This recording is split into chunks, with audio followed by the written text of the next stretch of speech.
Amigas y amigos, el país está viviendo el momento estelar de la crisis por la que atraviesa desde hace tiempo, con altos y bajos, afrontando situaciones extremadamente tensas o etapas en las que se distiende el clima. Esa situación la hemos encarado todos los venezolanos con sus consiguientes efectos y ha tenido particulares manifestaciones en el curso de la semana que concluye hoy. Este programa tenía un formato antes de los sucesos del pasado domingo 23, cuando la desesperación de la oposición se desbordó. La MUD, los dirigentes opositores, arribaron ese día al objetivo que alimenta su política, el golpe parlamentario que en nuestro país no ha tenido los mismos efectos de los que se dieron en la región. Por ejemplo, Honduras, Paraguay, Brasil. Aquí lo frustra la decisión de lucha del pueblo venezolano y la lealtad al proceso bolivariano de la Fuerza Armada Nacional.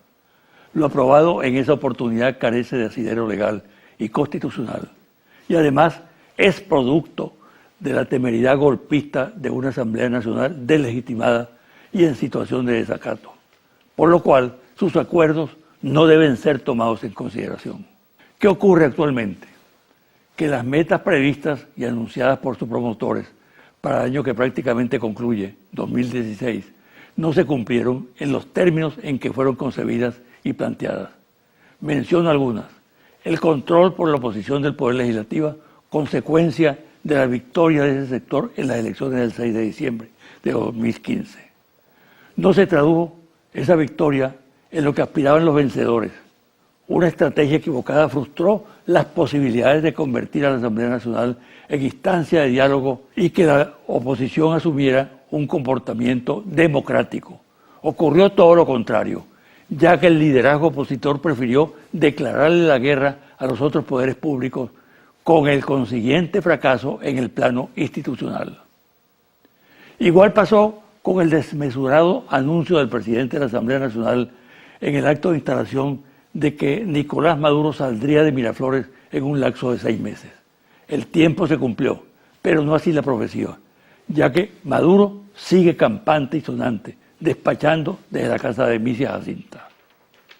Otro tema que se convirtió en centro de un arduo debate fue el revocatorio.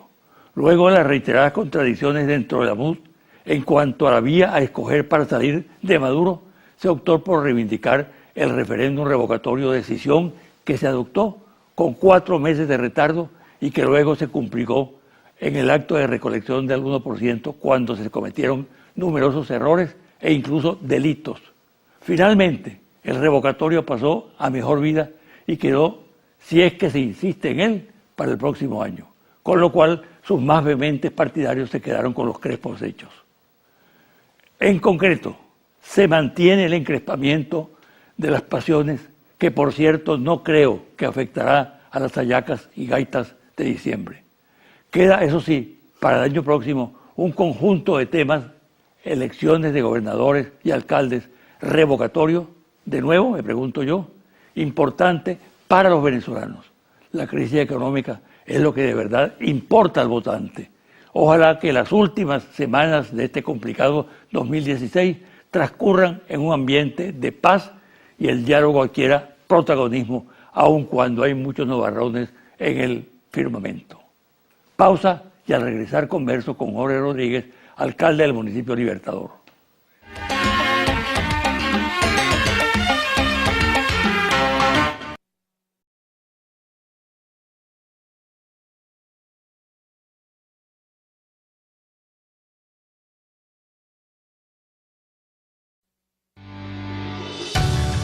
Estás viendo José Vicente Hoy.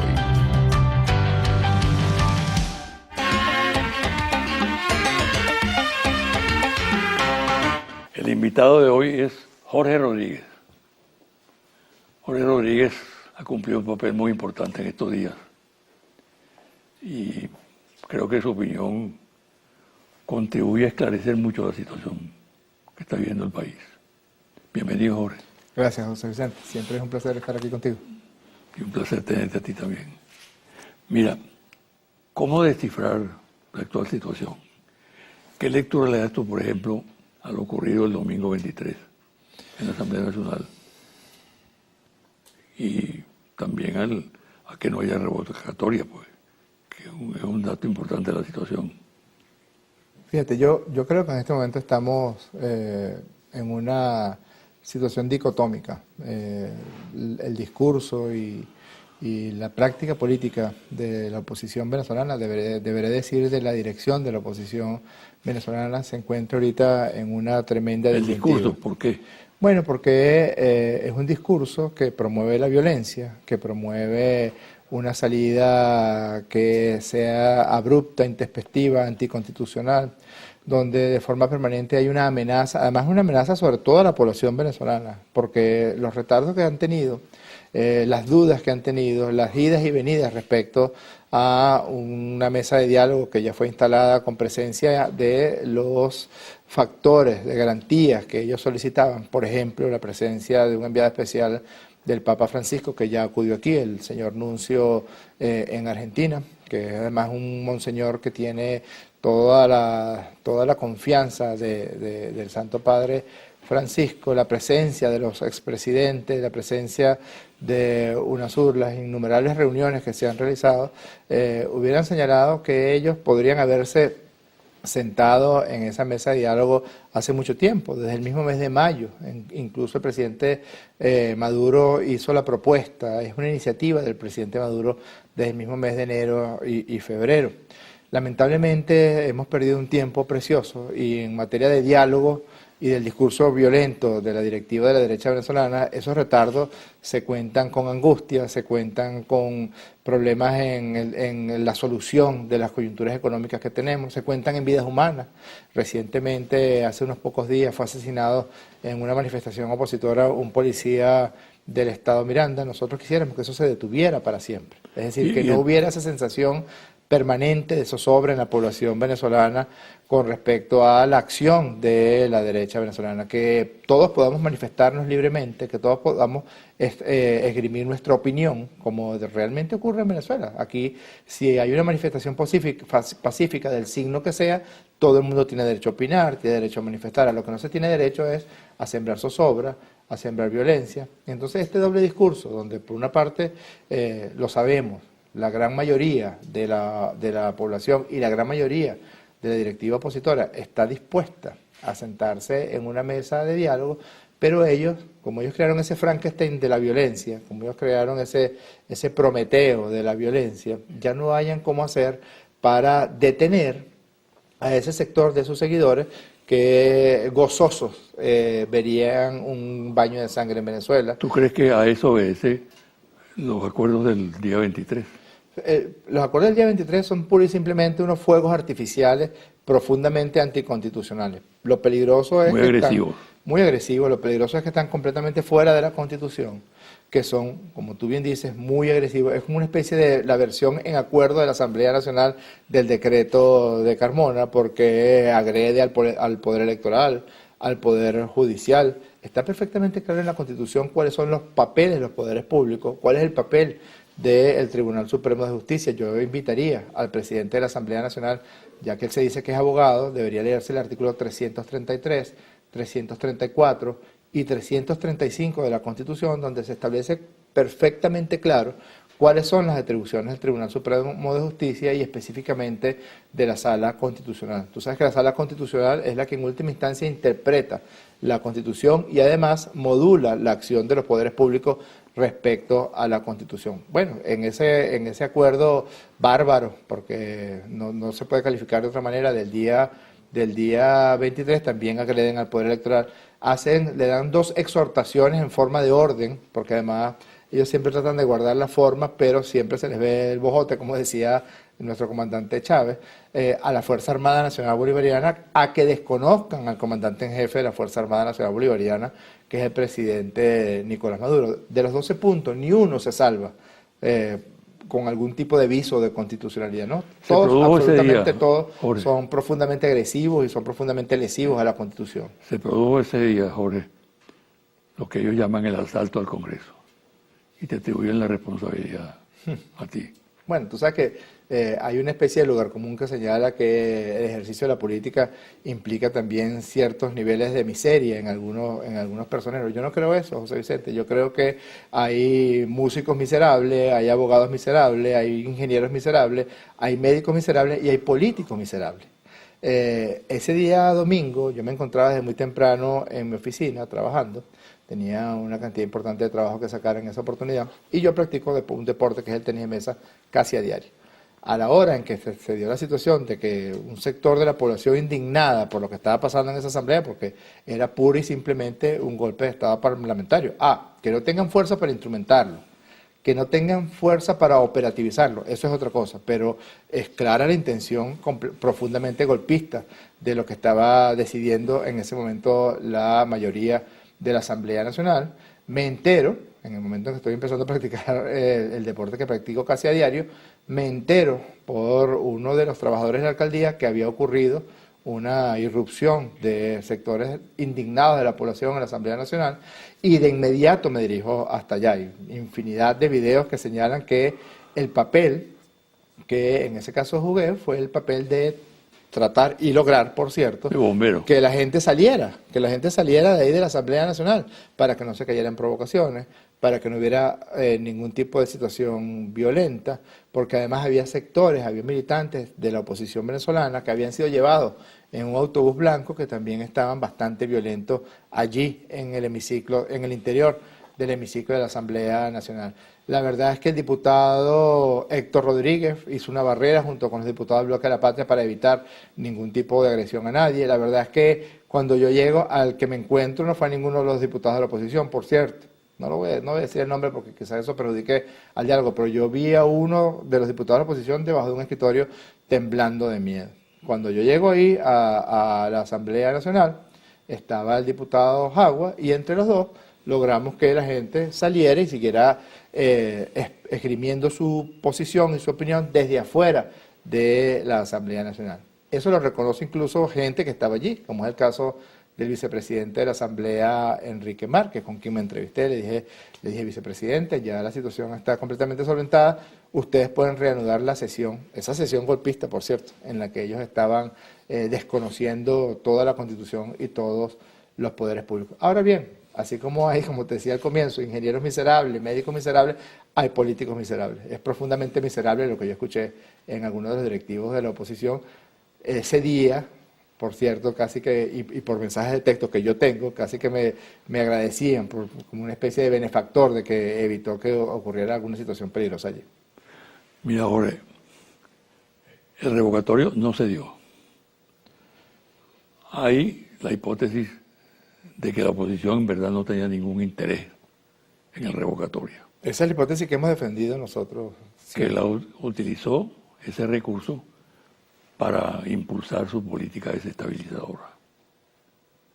Todo parece indicar de que es cierto.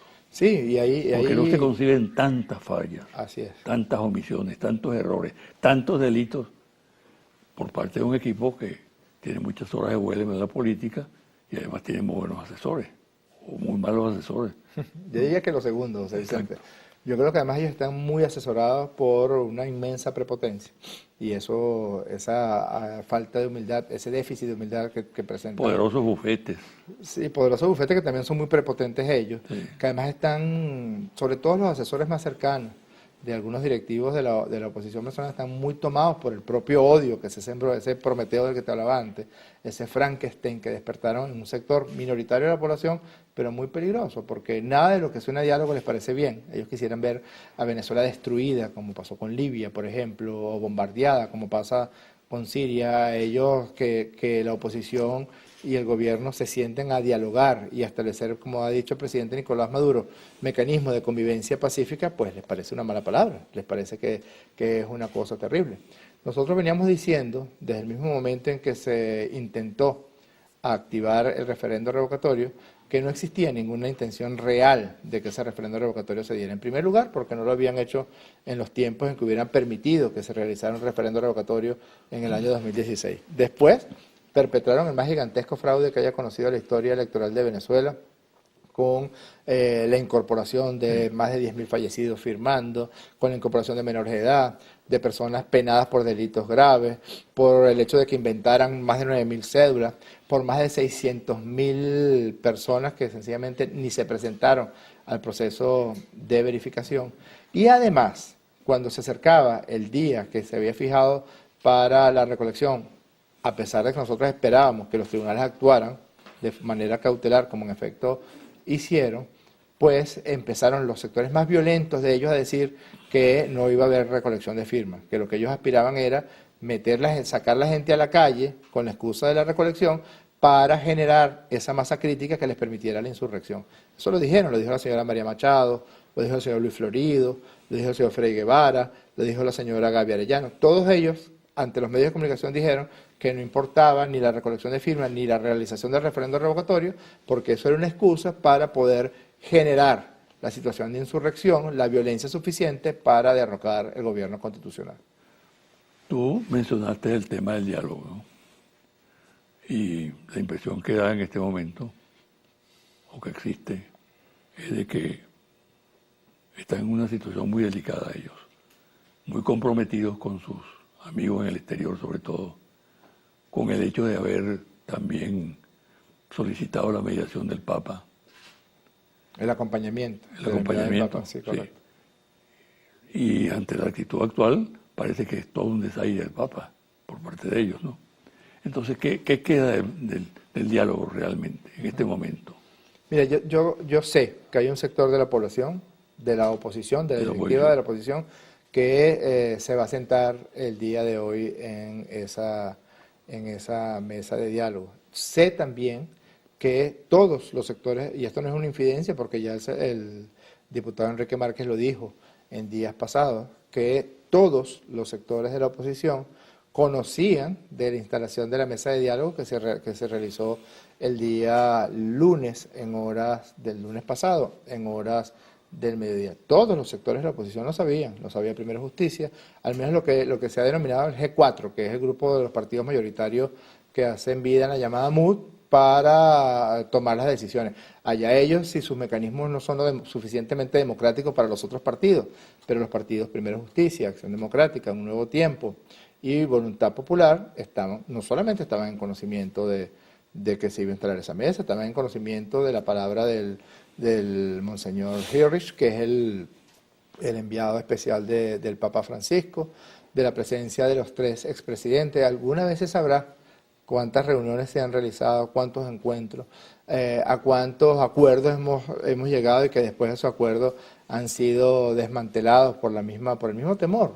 La directiva de la oposición en Venezuela tiene una especie de veneración por las opiniones violentas que se esgrimen en las redes sociales, por las matrices que se intentan vender a través de las redes sociales, y a veces provoca invitarlos a que vean al país real, no al país que se expresa a través de las redes sociales. Muchas veces, amparados en cierto anonimato de esas redes sociales, lo que sale es la parte más, la del pensamiento humano. Lo que aparece además ahí es conductas profundamente patológicas, muchas veces, desde el punto de vista psicológico, conductas que promueven la violencia. En cambio, el 85% de la población venezolana está de acuerdo con el diálogo entre el gobierno y la oposición. Y nosotros, el presidente Maduro, desde el mismo mes de febrero ha planteado 4 temas básicos para que ese diálogo se dé. Y en ese estire y encoge, que seguramente hoy domingo encontrará algún tipo de salida o de definición. ¿Hay alguna infidencia benigna que tú puedas hacer? No es una infidencia decir que yo tengo una profunda confianza en que esta mesa de diálogo tenga su primera reunión el día de hoy. Creo que hemos avanzado bastante en los últimos días. También creo que una cosa es el discurso tan virulento con el que se expresan los directivos de la oposición, y otra cosa es la necesidad que también ellos deben tener de participar en esta mesa de diálogo. Nadie puede estar en contra en que nos sentemos y conversemos. Nadie puede estar en contra en que nos sentemos y lleguemos a acuerdos sobre temas muy importantes, cómo atender la coyuntura económica, cómo derrotar de forma definitiva la guerra económica, el equilibrio entre los poderes públicos. O sea, la Asamblea Nacional se ha autodisuelto, para utilizar un neologismo un poco curioso, pero es que así ha sido. No, al no respetar las decisiones de quien en última instancia interpreta la Constitución de la República, que es la Sala Constitucional del Tribunal Supremo de Justicia, pues ha incurrido en un desacato que no les permite el ejercicio natural de sus funciones. Las palabras, los insultos permanentes con el que el presidente de la Asamblea Nacional se refiere a otros actores fundamentales de la vida política del país y de la vida nacional. O sea, se insulta a las mujeres, insulta al Poder Electoral, insulta a la Canciller, insulta al Tribunal Supremo, recientemente insultó al ministro de la Defensa y en su persona a todos los militares dignos de la patria. Yo no sé cómo aspira un señor que tiene ese verbo tan agresivo, tan virulento, tan violento, pues aspira a regir los destinos de Venezuela. Imagínate tú, por un momento, a la Fuerza Armada Nacional Bolivariana rindiéndole obediencia, como dice la Constitución, a un señor que lo ha insultado tanto. Ahora, ese tono que tú tienes con respecto al tema del diálogo, precisamente hoy domingo, contrasta con el anuncio apocalíptico de Ramos Ayub y de Capriles para esta semana que va a comenzar mañana Sí, lunes. Pero me responde al regresar de la pausa. ¿Cómo no, José Vicente?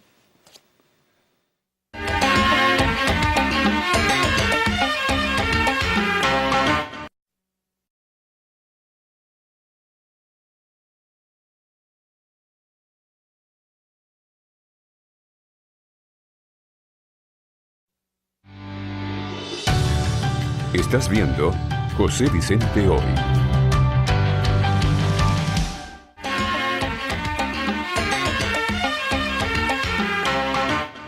Ahora, hay quienes piensan que, habiendo fracasado la oposición en lo del revocatorio, en las distintas marchas que ha hecho, en las amenazas que ha proferido, el lenguaje escatológico que utiliza, bueno, ahora asumen una postura incomprensible para la gente racional. Tanto Capriles como Ramos Ayub llaman a una marcha sobre Miraflores el próximo jueves 3. ¿Cómo calificar este hecho? Algunos hablan de que es una locura. Tú que eres psiquiatra y que eres político al mismo tiempo, estás muy capacitado para opinar con propiedad sobre este tema. Yo creo que si de algo adolece la dirigencia de la oposición venezolana es de una verdadera vocación democrática.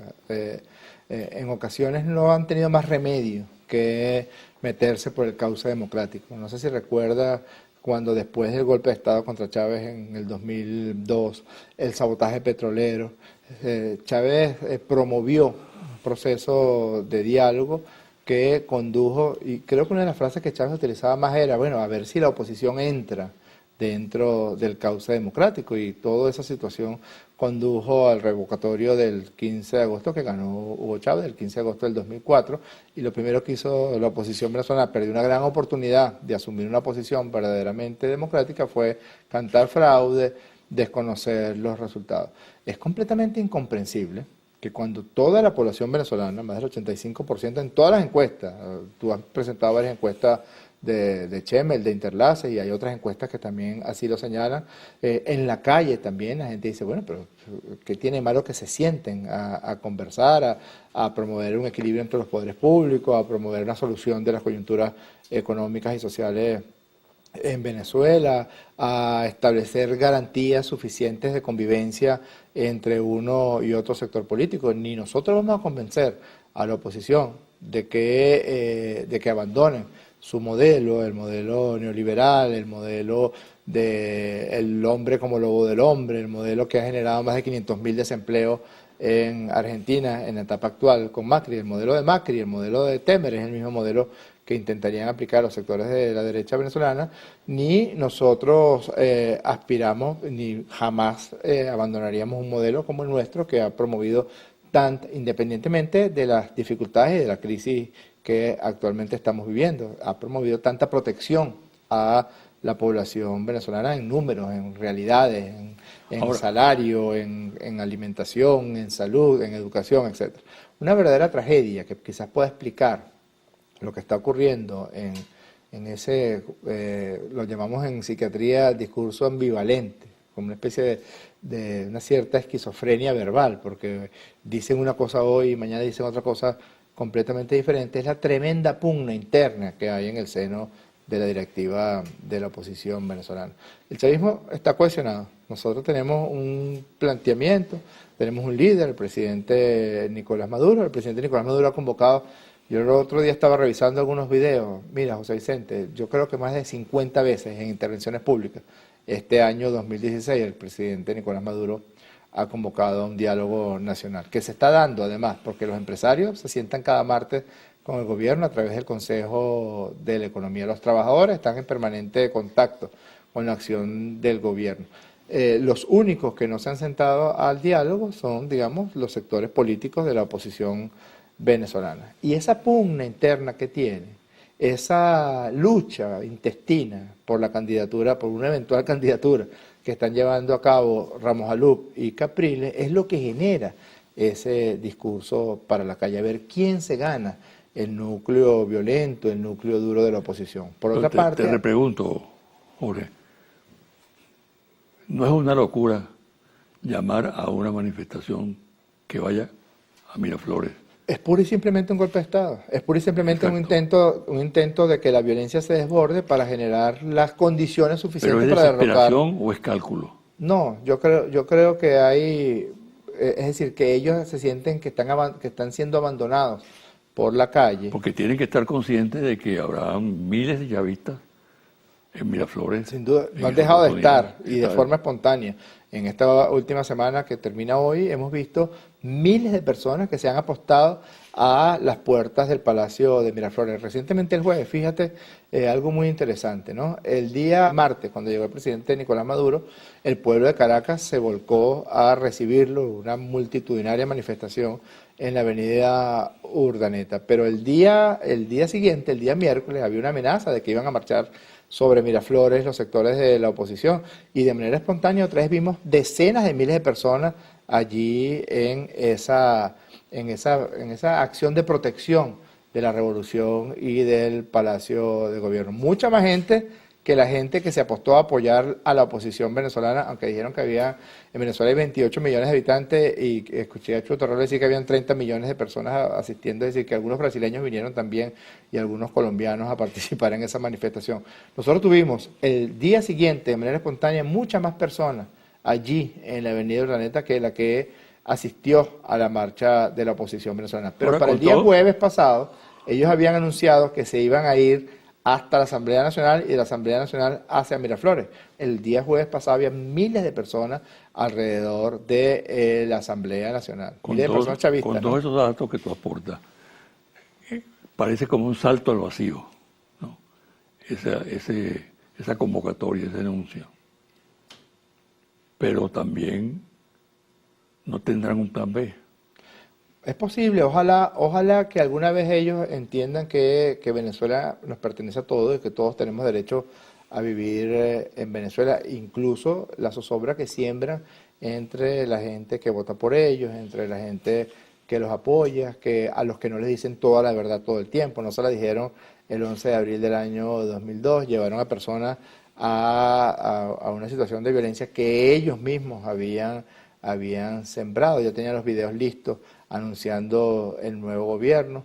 Creo que ellos además perdieron una oportunidad tremenda de ejercicio democrático del poder después que ganaron las elecciones del 6 de diciembre de la Asamblea Nacional, porque el poder legislativo, como su nombre lo dice, es un poder. Hubieran podido utilizar ese poder legislativo para atender a la población, para ayudar a la gente. Y no, ¿qué dijeron? Dijeron que iban a derrocar a Maduro en 6 meses. Y además de eso, lo dijeron de una manera descarada. Dijeron ante los medios de comunicación, o lo tumbamos, o decretamos el abandono del cargo. Las mismas cosas que están diciendo precisamente el día de hoy. El presidente Maduro ironizaba el pasado jueves, decía, ¿cómo será si no hubiera abandonado el cargo? Cuando estábamos entregando la vivienda número 32.000, creo que en el estado Carabobo. cuando vamos al récord más grande, 1,5 millones de viviendas construidas para este año 2016. ¿Y qué ha hecho la oposición venezolana desde el poder que tienen? Porque tienen un poder, tienen el poder, la directiva de la Asamblea Nacional. ¿Qué han hecho a favor de la población, a favor del pueblo de Venezuela en este tiempo que tienen en la Asamblea? ¿Qué ha hecho el señor gobernador del estado Miranda por su estado, que es el estado más violento de Venezuela en este momento? ¿Cuántas viviendas ha construido el señor Capriles Radonsky? Él hubiera podido, con el situado constitucional, con los recursos, que son un recurso gigantesco que tiene el estado Miranda, haber construido al menos una vivienda. José Vicente no ha construido una sola vivienda para la población del estado Miranda. Es decir, ellos en el ejercicio de los poderes parciales con los que cuentan en este momento, lo único que hacen es establecer los mecanismos para tratar de derrocar al gobierno constitucional, los mecanismos para hacerse con el poder de la presidencia del Poder Ejecutivo Nacional. Desde el punto de vista de la ilusión que se forman estos dirigentes, el día jueves caerá el gobierno, porque si la marcha llega a Miraflores, se derrumba el gobierno, ¿no? Eso no va a ocurrir. Afortunadamente eso no va a ocurrir. No, y no va a ocurrir. Pero entonces, ¿qué va a pasar? ¿Cuál será la reacción de una oposición que fracase en ese intento? Ojalá, no solamente la directiva de la oposición, ojalá las personas que apoyan a la oposición entiendan el nivel de locura de una propuesta de ese tipo. Yo no sé cuántas veces han tumbado ellos al gobierno en su ilusión del presidente Nicolás Maduro en este año 2016. Lo anunció Ramos Alup el 5 de enero del 2016.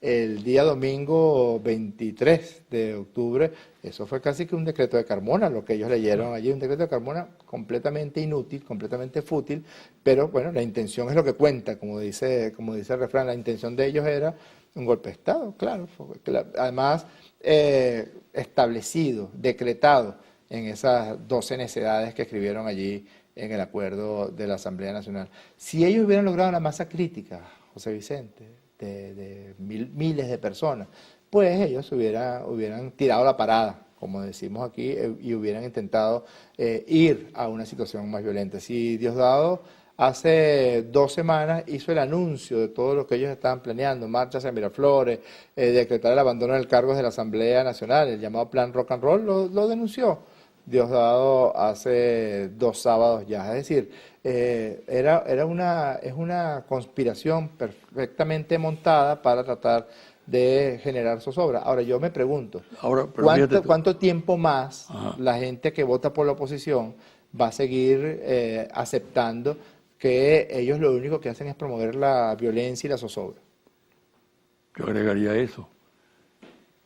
Y los mecenas extranjeros, los que subsidian gran parte de la actividad, los que monitorean la política venezolana desde el exterior, ¿no estarán presionando también? Sin duda, ese es otro elemento de la tragedia. Por una parte, las pugnas internas tremendas que hay, a ver de quién resulta siendo favorecido como el candidato de la oposición venezolana. No se soportan, además, hay una pugna feroz entre Ramos Alup y Capriles. Eso tiene de negativo que las víctimas de eso somos el pueblo de Venezuela, pues porque de algún modo esa pugna genera esa virulencia absurda en el discurso de ambos, ¿no?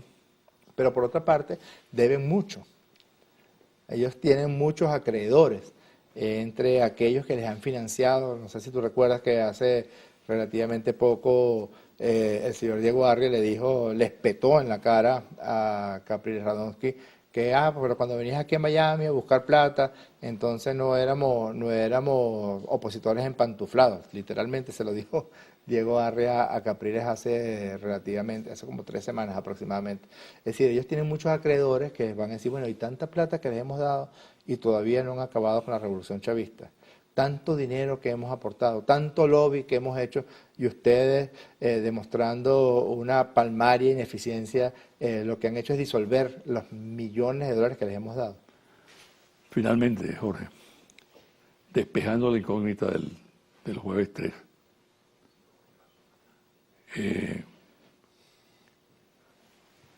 ¿tú no crees que se abre una perspectiva importante, porque lo que se puede considerar una derrota de la oposición por no haber derrocado a Maduro ese día, ¿no? Cuando hemos puesto todos los hierros en esa aventura, se abre la perspectiva del diálogo, se consolida la opción del diálogo, y la gente, sectores que hasta ahora han estado nadando en dos aguas, se definen a favor de una política seria, racional, responsable. Sí, yo estoy completamente de acuerdo contigo, o al menos esa es nuestra esperanza. Y ha sido nuestra esperanza todo este tiempo. Cuando en mayo asistimos a una reunión a República Dominicana, había una verdadera intención de algunos dirigentes de la oposición de sentarse, pero sucumbieron a las redes sociales, un periodista del diario El Nacional, de una manera orquestada. Es decir, el diario El Nacional en esa oportunidad boicoteó la posibilidad del diálogo porque no toleraron, no soportaron los sectores de la oposición venezolana, pues la andanada que Miguel Enrique Otero les tenía preparado a través de las redes sociales. Yo creo que, aunque sea por descarte, es muy importante, que por descarte de la ineficiencia que tuvieron los patrones violentos de acción de parte de estos sectores, sería muy bueno que la oposición venezolana no solamente participara en el diálogo, sino que no se levantara de la mesa. En el 2014 iniciamos un diálogo y yo recuerdo no sé cuántas reuniones con Ramón Guillermo Aveledo y de forma introspectiva se levantaron del diálogo y rasparon a Aveledo de forma simultánea. Bastó que Timoteo Zambrano, que es un representante de la oposición, hiciera una opinión a favor de Venezuela respecto al Mercosur para que lo expulsaran sin aviso y sin protesto. Bastó que el señor Chugo Torrealba participara en una reunión el pasado día lunes con los expresidentes y con el enviado del Papa Francisco para que por las redes sociales el doctor Frankenstein de la violencia que ellos crearon, pues denostaran de forma terrible del señor Chugo Torrealba. Si ellos logran soportar esa presión de los violentos que ellos mismos generaron, creo que se abren buenas perspectivas para la mesa de diálogo. Magnífico. Gracias, José Vicente. Mucha suerte, ¿sabes? Gracias. Una pausa y regresar a los confidenciales.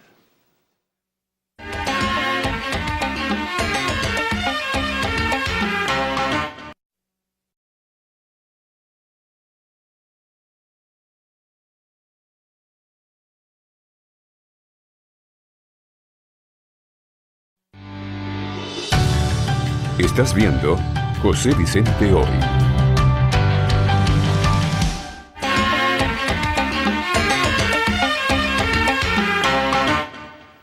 Y ahora, los confidenciales.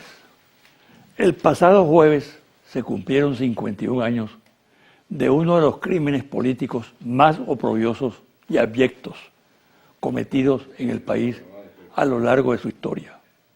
La portada de este libro testimonio fue realizada por el gran pintor venezolano Alirio Palacios, en homenaje al profesor Alberto Lovera, asesinado por el gobierno de Acción Democrática de la época. Lovera era miembro dirigente del Partido Comunista. El terrorismo de Estado practicado en la etapa del punto fijismo consumó el crimen.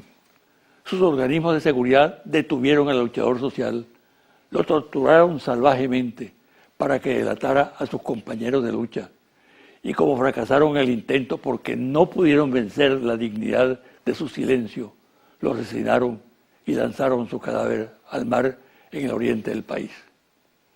Este crimen no se borra en la memoria colectiva y marcó para siempre a sus autores intelectuales y materiales, los mismos que hoy claman hipócritamente por la defensa de los derechos humanos. En la fecha aniversaria de su muerte, el pueblo le rindió homenaje en Puente Llaguno y en la playa de Lecherías, estado en Anzoátegui, donde fue encontrado su cadáver. En la MUS se recrimina internamente el manejo del revocatorio, el desenlace que éste ha tenido. La pregunta acerca de por qué no se inició su activación el 11 de enero de este año y se perdió un tiempo valiosísimo cuando los dirigentes optaron por hacerlo 4 meses después. No tiene respuesta realmente. O mejor dicho, es eludida deliberadamente. ¿Qué provocó tal situación? La respuesta es que la lucha interna fue el factor clave. Pero como todo cuanto pasa con la política de la MUD realizada a nombre de la oposición, este aspecto determinante en el fracasado esfuerzo por lograr la realización del revocatorio es visto por las bases y cuadros medios como una consecuencia más de la política popular que impera en el movimiento, política que conduce a sucesivos fracasos. Igual sucede con el acto de recolección de firmas para dar cumplimiento al requisito legal del 1%. ¿Quién o quiénes son los responsables de exceder el número requerido de aproximadamente 190.000 firmas y anunciar que lo habían hecho? Primero 3 millones y luego 2 millones. ¿A quién le corresponde la responsabilidad de las 10.000 firmas de personas fallecidas, de las más de 3.000 personas que no estaban inscritos en el registro electoral, de los centenares de privados de libertad y de las 600.000 firmas planas y envenenadas? En el sector opositor crece el malestar. Se argumenta que errores tan gruesos y delitos tan evidentes no podían pasar desapercibidos y que solo la subestimación del adversario chevista lo explica. Tan irresponsable situación en un proceso clave, centro de una política del equipo dirigente, debe ser aclarada, porque es allí donde está la causa del fracaso estrepitoso de la MUD, que compromete la aspiración de una oposición que fue estimulada para que hiciera del revocatorio una reivindicación profundamente sentida. Es esa irresponsable conducta la razón de ser de que no se diera el revocatorio, pero además que en un ejercicio irresponsable de la política se atribuya el fracaso al gobierno y al chavismo, lo cual rubrica la incompetencia demostrada por el cogollo de la MUD y de sus asesores. Ante esta situación resultaba obvio que el chavismo se apoyara en las graves irregularidades, errores y delitos para solicitar la actuación de la Administración de Justicia, que es lo que ha sucedido, con lo cual el entierro del revocatorio tiene sin duda un sepulturero en el liderazgo de la oposición. Este compromiso político que tengo en las manos, firmado por los jefes de la MUD el 4 de enero de este año, constituye la mayor amenaza para Henry Ramos Ayub en su aspiración de repetir como presidente de la Asamblea Nacional. Lo acordado fue lo siguiente: el primer año, es decir, el vigente, le toca a Ramos Ayub, es decir, Acción Democrática. El segundo año, a Primero Justicia. El tercer año, a Un Nuevo Tiempo. El cuarto año, a Voluntad Popular. Y el quinto, a las minorías. Aquí está la copia textual de ese compromiso suscrito en la fecha mencionada. Confidencial al cierre. Monitor País Interlaces, confidencial reporte ejecutivo, ficha técnica, 1.580 entrevistas directas en hogares en todo el país, del 11 al 22 de octubre de 2016. Resultados. ¿Qué opinan los venezolanos acerca de una eventual intervención internacional, el diálogo en Venezuela y la mediación del Papa Francisco? ¿Usted estaría de acuerdo o en desacuerdo con que haya una intervención internacional en Venezuela para sacar al presidente Maduro del poder? En desacuerdo, 76%. De acuerdo, 19%. No sabe, no contesta, 5%. ¿Usted estaría de acuerdo o en desacuerdo con que haya una intervención militar internacional en Venezuela para sacar al presidente Maduro del poder? En desacuerdo, 87%. De acuerdo, 10%. No sabe, no contesta, 3%. En general, ¿usted está de acuerdo o en desacuerdo con que se produzca un diálogo entre el gobierno nacional y la oposición? De acuerdo, 83%. En desacuerdo, 14%. No sabe, no contesta, 3%. ¿Cuál cree usted que debería ser la prioridad de un diálogo entre el gobierno nacional y la oposición? resolver los problemas económicos del país, convocar un referéndum revocatorio o aprobar una ley de amnistía? Problemas económicos, 61%. Referéndum revocatorio, 33%. Ley de amnistía, 4%. No sabe, no responde, 2%.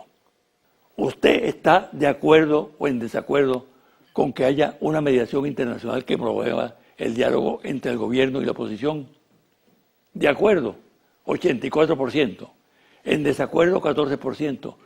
No sabe, no contesta, 2%. Algunas personalidades han planteado la necesidad de la mediación del Papa Francisco para promover la paz y el diálogo en Venezuela. ¿Usted estaría de acuerdo o en desacuerdo con esta idea? De acuerdo, 87%. En desacuerdo, 10%. No sabe, no contesta, 3%. Hasta aquí el programa de hoy. Me despido hasta el próximo domingo a las 9 de la mañana por este su canal Televen.